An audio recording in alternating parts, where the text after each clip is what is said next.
Ya, berasbab dari pembakaran Panji Hitam di Garut, maka dunia pun bangkit. Di Mesir bangkit, di Tunisia, Belanda, Jerman, Belgia, Australia, bahkan negara Rusia pun tidak ridho, umat Islam di sana tidak ridho Panji Tauhid kita dibakar oleh mereka.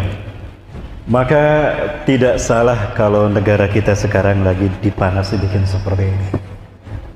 Kenapa demikian Bapak Ibu sekalian? Karena tinggal negara kita ini yang belum dipilih Allah memimpin kebangkitan Islam. Maka tidak salah negara kita dipecah-pecah Bapak Ibu.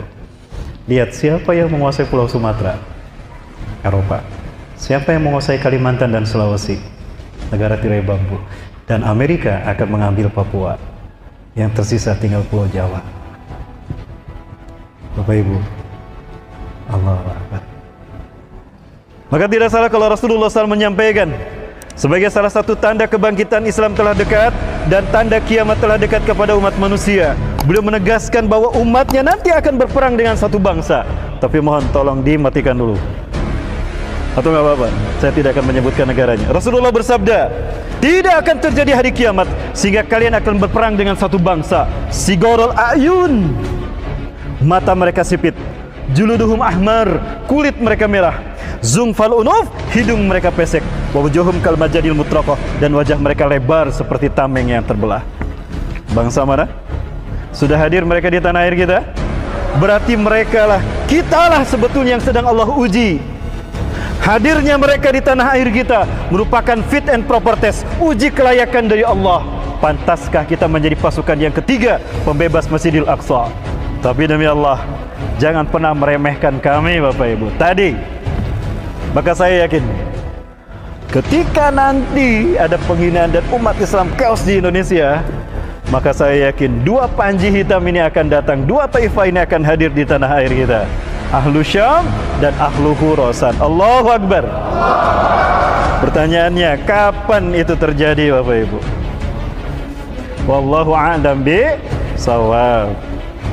Kita hitung bareng-bareng ya Bapak Ibu, ini bukan meramal, tidak, nauzubillah. Apa yang terjadi hak Allah. Masya Allahu kan, wa malam yasha lam yakun. Wala haula wala quwata illa billahil azim. Namun apa yang terjadi sekali lagi kehendak Allah. Namun kita harus bersiap-siap untuk menyambut itu. Bapak Ibu yang dirahmati Allah Subhanahu wa taala. Kenapa Dr. Bassam Nahjar membuat buku ini dengan berjudul begini? Beliau membukukan tulisannya di pengasingan di Al Jazair kalau tidak salah. Yang pertama, beliau berdasarkan 4 klausul. Yang pertama, pada tanggal 15 Mei 1948, kita tahu Yahudi memproklamirkan berdirinya negara Israel di tanah Palestina. Mereka merebut West Bank dari umat Islam Palestina. 11 provinsi Palestina mereka kuasai, tinggal 1 Gaza yang belum mereka kuasai. Yang kedua, pada saat itu, seorang wanita tua Yahudi menangis dan masuk ke rumah penyair Irak yang bernama Muhammad Ahmad Ar-Rashid.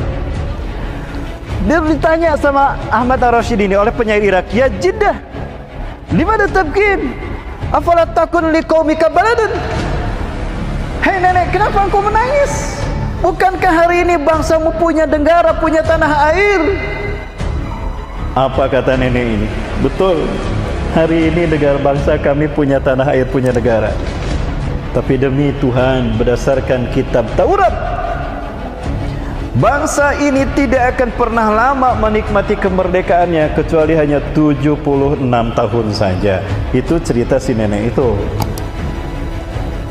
Ya, Ar-Rashid bertemu dengan penulis buku ini.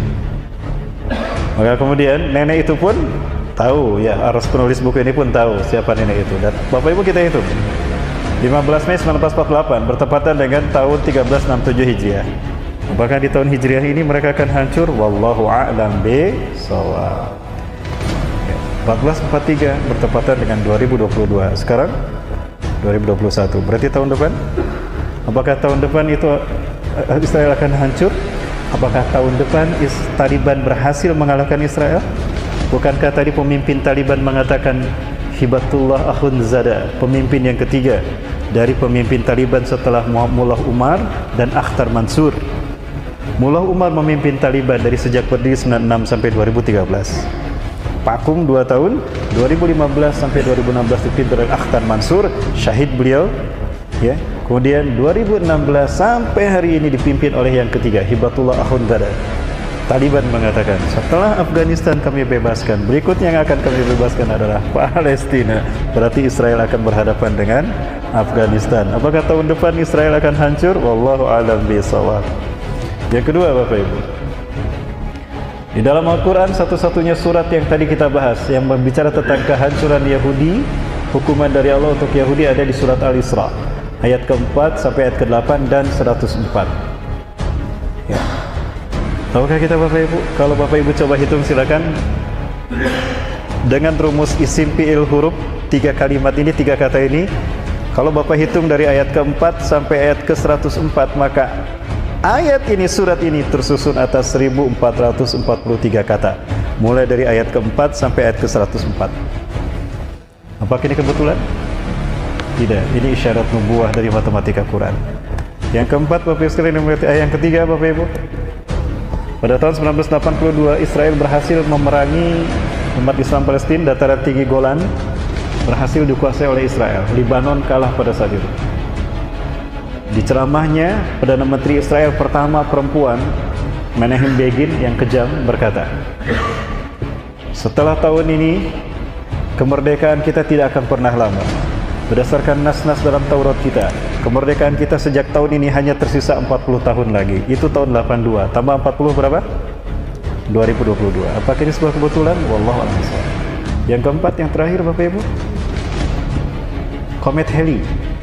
Bagi orang Yahudi, ini mengisyaratkan 2 hal. Apabila komet Halley terlihat, komet Halley itu muncul terlihat di bumi apabila ada pada titik yang terjauh. Siklusnya, komet Halley akan ada pada titik terjauh dari orbitnya, itu 76 tahun sekali. Dan bagi orang Yahudi, komet Halley mengisyaratkan 2 hal. 1, kehancuran satu bangsa. 2, kebangkitan satu bangsa. Kita pakai angka 76 dari siklus datangnya komet Halley. Jika angka 76 kita tambahkan ke angka Hijriah, kehancuran Israel berdasarkan buku tadi, 1367 ditambah 76, 2022, analisa kehancuran Israel. 9, dan tahun Masehinya adalah 1948. Israel memproklamirkan diri di tanah Palestina. Tambah 76, 2024. Jika 2022 angka analisa kehancuran Israel, maka 2024 adalah angka analisa kebangkitan Islam. Betulkah Islam akan bangkit tahun 2024?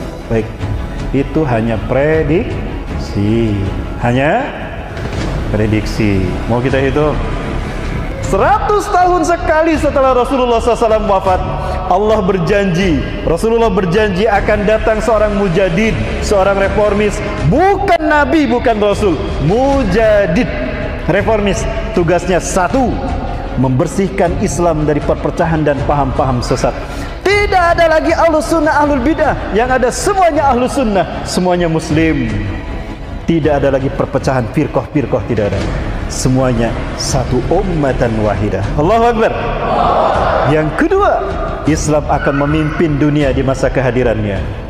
Yang ketiga, umat Islam akan hidup aman, sejahtera dan kaya raya.